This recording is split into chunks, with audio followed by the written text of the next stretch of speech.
చెట్లకి జలయజ్ఞంలో భాగంగా రాళ్ళేసిపోయారు. కానీ చేసింది పెద్దగా ఏమీ లేదు. కానీ కేసీఆర్ గారు ఎవరో నాయకుల పేర్లు తెలంగాణకు సంబంధం లేని వాళ్ళ పేర్లు ఎందుకని చెప్పి ఆలోచన చేసి మీ జిల్లా మొత్తం తెలంగాణకు ఆరాధ్య దైవమైన భద్రాద్రి సీతారామ స్వామి వారి పేరు మీద సీతారామ ప్రాజెక్ట్ అని పెట్టి మన జిల్లాకి 7 లక్షల ఎకరాలకి కొత్తగా 4.5 లక్షల ఎకరాలకి కొత్త ఆయకట్టు స్థిరీకరించడానికి ఎన్ఎస్పి కింద ఉండే కాలువల కింద ఉండే వ్యవసాయాన్ని స్థిరీకరించడానికి 2.5 లక్షల ఎకరాలకి మొత్తంగా 7 లక్షల ఎకరాలకి సాగునీరు అందించే ఒక బృహత్తరమైన యజ్ఞానికి శ్రీకారం చుట్టారు. అందులో మీ సత్తుపల్లిలో 90,000 ఎకరాలు స్థిరీకరణ, 40,000 ఎకరాలు కొత్త ఆయకట్టు, మొత్తం కలిపి 130,000 ఎకరాలు సీతారామ ప్రాజెక్టు పూర్తయితే మొట్టమొదటి అందుకునే నియోజకవర్గం మీ సత్తుపల్లి నియోజకవర్గం అనే మాట నేను మీకు విజ్ఞప్తి చేస్తా ఉన్నాను. 1 కాదు 2 కాదు, దాదాపు 10,000 కోట్ల రూపాయలతో ప్రారంభమైంది సీతారామ ప్రాజెక్టు. అందులో 8,000 కోట్ల రూపాయలు కేసీఆర్ గారి ప్రభుత్వమే ఖర్చు పెట్టింది. అంటే 80% నిధులు మనం ఆల్రెడీ ఖర్చు పెట్టాం. మరి 2.5 సంవత్సరాల్లో కాంగ్రెస్ ప్రభుత్వం వచ్చిన తర్వాత జిల్లా మొత్తం కాంగ్రెస్కే గెలుపు అందించిన తర్వాత వారు మనకేమిచ్చారు? ఇవాళ ఖమ్మం జిల్లా రైతులు ఆలోచన చేయాలి.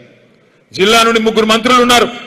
ఉప ముఖ్యమంత్రి గారు, వ్యవసాయ మంత్రి గారు, రెవెన్యూ మంత్రి గారు పవర్ఫుల్ పోర్ట్ఫోలియోలో ఉన్నారు. పవర్ అంతా ఖమ్మం జిల్లాలోనే ఉందట. కానీ మరి ఖమ్మం జిల్లా ప్రజలకు ఏం ఒరిగింది? ఖమ్మం జిల్లా రైతులకు ఏం జరిగింది? దయచేసి మీరు ఆలోచించమని చెప్పి నేను ప్రార్థిస్తా ఉన్నా. రుణమాఫీ అన్నారు, 2 లక్షల వరకు రుణం మాఫీ చేస్తామన్నారు.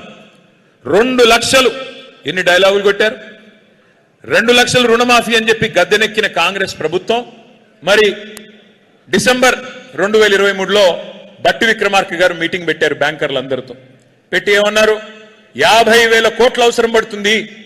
ఏది 2 లక్షల రుణం మాఫీ చేయాలి అంటే 50,000 కోట్ల రూపాయలు అవసరం పడుతుందని చెప్పి బ్యాంకర్లు బట్టి గారికి చెప్పారు. బట్టి గారు సరే అన్నారు. మరి ఏమైందో ఏమో తెలియదు. డిసెంబర్ పోయింది, క్యాలెండర్ మారింది, జనవరి వచ్చింది. జనవరిలో ముఖ్యమంత్రి గారి ప్రకటన 40,000 కోట్లు చాలు రుణమాఫీకి, 2 లక్షల రుణమాఫీకి. 10,000 ఎగిరిపోయింది, ఎవడు తిన్నాడో తెలియదు. 10,000 ఎగిరిపోయింది, 40,000 కోట్లు చాలు, మేము 1 సంవత్సరం కడుపు కట్టుకుంటే ఆ 40,000 కోట్లు ఎడమ చేత్తో ఇచ్చేస్తా అని ముఖ్యమంత్రి గారు మాట్లాడిన మాట మేము నిజమేనేమో అనుకున్నాం. మరి 40,000 మాయమైంది.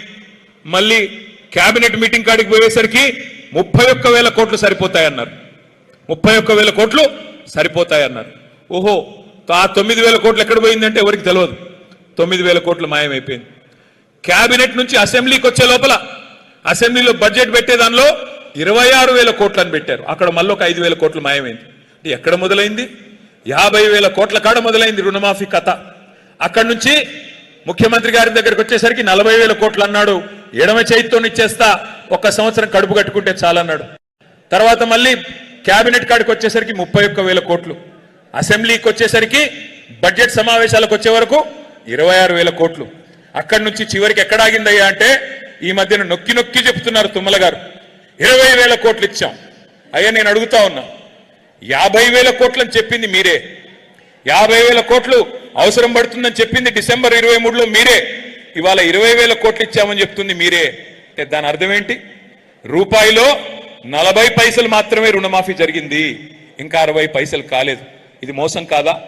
ఇది ఓట్లేసిన ఖమ్మం జిల్లా రైతుల్ని మీరు వంచడం కాదా? మిత్తిలు కట్టుకోండి, 2 లక్షల మీద ఎంతుంటే అంత మీరు కట్టేయండి, మిగతాది మేము కడతామని మీరు చెప్పిన మాట వాస్తవం కాదా? మిమ్మల్ని నమ్మి బ్యాంకుల్లో మిగతా డబ్బులు కట్టుకున్న రైతుల పరిస్థితి ఏంటి? ఇవాళ ఆలోచించమని చెప్పి ఖమ్మం జిల్లా రైతు బిడ్డలు నేను అడుగుతా ఉన్నా. అట్లాగే మీకు తెలుసు రైతు బంధు. అయ్యా కాంగ్రెస్ వస్తే రైతు బంధుకు రామ్ రామ్ చెప్తారు, రైతు బంధు ఉండదు, ఇవ్వరు అని కేసీఆర్ గారు చెప్తే రేవంత్ రెడ్డి గారు ఏమన్నారు ఆ రోజు? ఎవరైనా చెప్పింది మీకు? రైతు బంధు బంద్ చేసినందుకు మేమేమన్నా దివానాగాళ్ళమా? మాకేమన్నా దిమాగ్ లేదా? గుర్తుందా డైలాగు? లేదా వీడియో వేయాలా? గుర్తుందా? మేమేమైనా దివానాగాళ్ళమా? రైతు బంధు బంద్ చేసినందుకు మాకేమైనా దిమాక్ లేదా అన్నాడు రేవంత్ రెడ్డి. ఇంకా గుర్తుందా ఏమన్నాడో? ప్రతిపక్షంలో ఉన్నప్పుడు ఏం కేసీఆర్ గారు 2 పంటలకే ఇస్తావా రైతు బంధు, 3వ పంటకి ఇయ్యవా అని ఎకసెక్కాలు ఆడిండు ఆ రోజు. 3వ పంటకు కూడా రైతు బంధు ఇవ్వాలన్న మొనగాడు ఇవాళ ఎక్కడ పోయినాడు? మరి పార్లమెంట్ అప్పుడు ఒక్కసారి రైతు బంధు, పంచాయతీ అప్పుడు ఇంకోసారి, ఇప్పుడు 30 తారీఖున ఇస్తున్నారంటే మళ్ళీ ఏదో ఎలక్షన్ ఉంటేనే ఇస్తాడు తప్ప లేకపోతే ఇచ్చే కేసు కాదు అది. ఎన్నికలు ఉంటేనే మళ్ళీ రైతు బంధు, లేకపోతే ఇప్పటికి 3 సార్లు రైతు బంధు ఎగ్గొట్టిన దివానా ఎవరు వినబట్ల? 3 సార్లు రైతు బంధు ఎగ్గొట్టిన దిమాగ్ లేనోడు ఎవడు? మరి వాళ్ళు నేనేం బూతులు తిట్టట్లేదు స్వామి, ఆయన చెప్పిందే చెప్తున్నా. దివానాగాడు దిమాగ్ లేనోడు అని ఆయన చెప్పిందానే ఉటంకిస్తున్నాను తప్ప మళ్ళీ లేకపోతే ఎవరో ఒకరు అంటారు ముఖ్యమంత్రి గారిని ఇట్లా అంటావా అట్లా అంటావా. ఈయన ఏం అనట్లేదు, ఆయన చెప్పిందే చెప్తున్నా. అట్లాగే నేను ఒకటి అడుగుతా ఉన్నా, మీరు ఆలోచించమని కోరుతా ఉన్నా. రుణమాఫీ మోసం, రైతు బంధు మోసం, బోనస్ అన్నారు. ప్రతి పంటకి బోనస్, వడ్లకి బోనస్, మక్కలకి బోనస్ 500, పత్తులకి బోనస్ 500, జొన్నలకి, కందులకి, శనగలకి, మిర్చికి అభయహస్తం మేనిఫెస్టోలో ఒక పేజీ పెట్టారు. ఇదిగో 2700 ఇంత, 500 కూడితే 3200 మొత్తం ఇచ్చేస్తాం అని చెప్పి బోనస్ అని చెప్పి ఇవాళ వస్తుందా బోనస్?